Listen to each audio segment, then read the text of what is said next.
بيقول تبيش كده قال برز دكتور كوا عزيزي مع مصاي صانيكي وأنتامي نوناتيا أنا كسل مع كردستاني كين كل استودينا هاد قال مدى جناب دكتوري تو بخيراتي السلام صدق دس بيك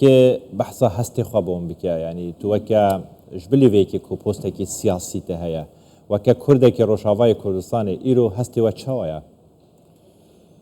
براستي إيرو هستا من زور قشبينم أفروج وك خونك بو راستي جبو كردستان سوري أوا لا بركينون لميجوي أم بيفين أفري كفتن سر كفتي به گرنگیا ویره کفتنی او که ام ویره کفتنی بپارێزن وەک ڕێکەفتنێ بەری هەولێریەک و هەولێر دوو دهۆک تێک نەچ زۆر باشە هەنگ دەبێژن ئەم بهیڤینە ئەف ڕێکەفتنە سەر بکە یعنی وە ترسەک هەیە و دەستەک هەبیتن وێ ڕێکەفتنی تێک بداتن مەبەستم ئەوە هێشتا بەیان خیتامی دەم نەچوویە لە کارە ئێستا لە کارە ئەم سیاسەتێ هەر تشت متەوەقعانە زۆر باشە پێشبینیا چ دەکەن یعنی مەگرت ئیتر ڕێکەتن ڕاگەاندن بەڵاوکرد دەست ناو دەست ئەوانە پێشبینیا چ دەکەن بەرهەمێ وێ ڕێکەفتنی لێ چ بیتن ji بۆ کوردên Sûriyeyê ئەو بڕاستی jî berhemê wê mîjoyîne dîrokîne yek jê ev tiştê got li ev konferansa derkeve ew wesîqa got derkeve ew daxwazê hemû Kurdan e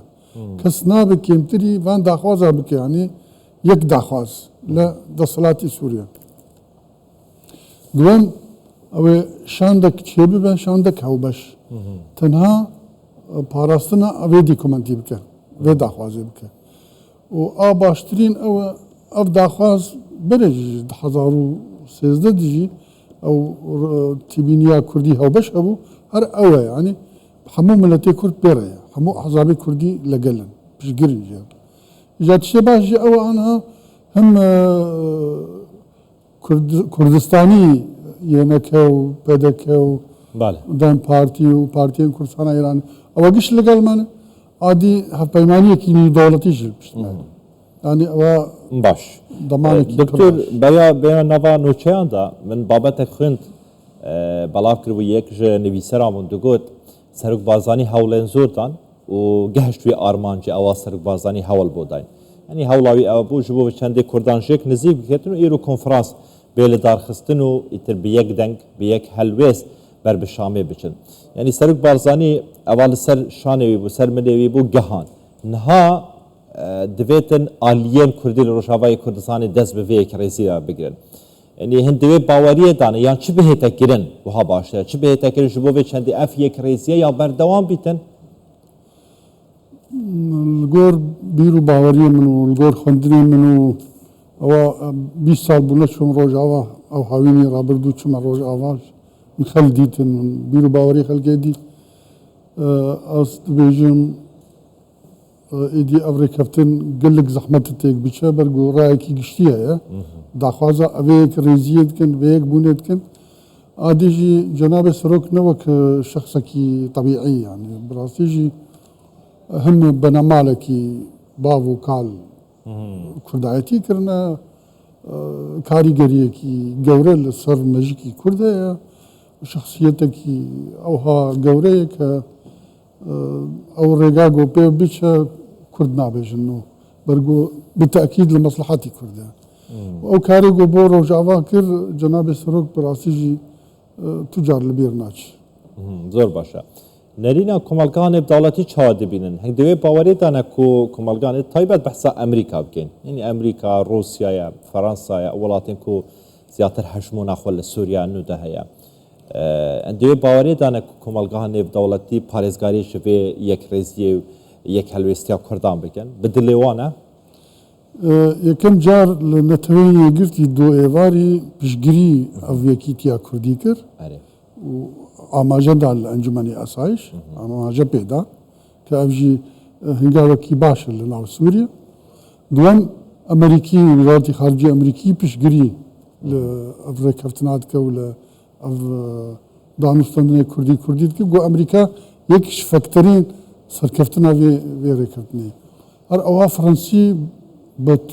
بە خورتی لە پشت vê ڕادۆستن هەر ئەوە ئەڵمان و بەلجیک و یەکیتی ئەوروپا بەگشتیان ئەف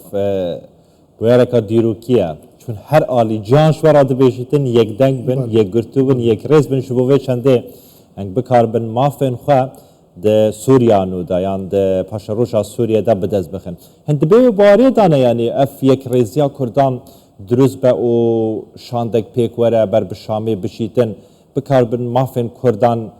گارانتی بکن زامن بکن ده دستور نوی سوریه دا ده پاشروشا سوریه دا از قال لك متأكد ما افتشتي ببه شاندكي بوي شي ببه و بما ركفتنجي لسر بوي بلكي لسر نافاجي حتى كرن إدي تفقرها سياسي كردي سوري نما كاري أفان ببلغي جيبجينك يعني رأيكي قشتي هي كبراستي سياسة مدار لي دترسن يعني أو ضامنه كأبري كفتن هر سري إدي هم ها لا ينقري أنا كسي لا ينقري بينك كسي سر بخوان نوسر روج نمافان هر كس دخوازاوي أفروش بو باش دارگوين كونفرانس دكتور تكزيه لسر ناناونديه ديكن لسوريا دوي باوريه دانا بكاربن ويكي تحقيق بكن بدز بخن هر سوري دا بشكرا يعني برشبوي يعني اختاقو اما بين ناناوندي ام سوري دكنيك اما بين بكنيك برا سوري كيك بوي با ليه ما في هر بيكاتك ما في ديار بل دستوري سوري نفيس عندي ده نصراو ده يعني اب هولي كردان يكيتيا سوريا خردك نقو سوريا دا بشتك اف يكيتيا كردان و باندوريا خو هبيتن لسر پارچين دنجي بو نمون الباكوري كردستان روش حالاتي كردستان كو بكار بيتن يك ريزيا كردان وجري دروز بيتن اشتيا سياسي روان جانجي دروز بيتن بياني خيطاني دلنا شوية بما إن شاء الله نهار ساعتك دي دردشة بري بياني دا آغبين لپشتاسين چون آمانشه بر بيكينه كو بيان ارينية يعني دي برشواندية همي آلية كده از بهيوين او شاندا دم بارتي لكونفرانسي يعني او بلغي بخور بوه او بلغي نيوي او بلغي جيبجي بكن لباكور فشك زور ميجوي قلق باش يعني تديتيا او بلغا والله تقريبا نافاروكا يتزانم يعني چيه نافاروكا والله نافاروكا تشتهن سر آسي سوريا وتشتهن سر آسي كردين يعني سر آسي سوريا انه سوريا دولتك ديمقراط به برلماني به دجوري برلمان هبه يعني اتحادي به فدرال به سوريا ولاتك فرنتها وفرا آين فرا كولتور به سيستما سياسي سيستما كي ديمقراط به او حمو او سياسات شوفيني وتعريب او تشتيغو ديموغرافيا كردستان غارينت بيغو لا بدن بيغو بينا غارتن او كسيغو بيجنسي بونو جنسيان وان وغير بروجا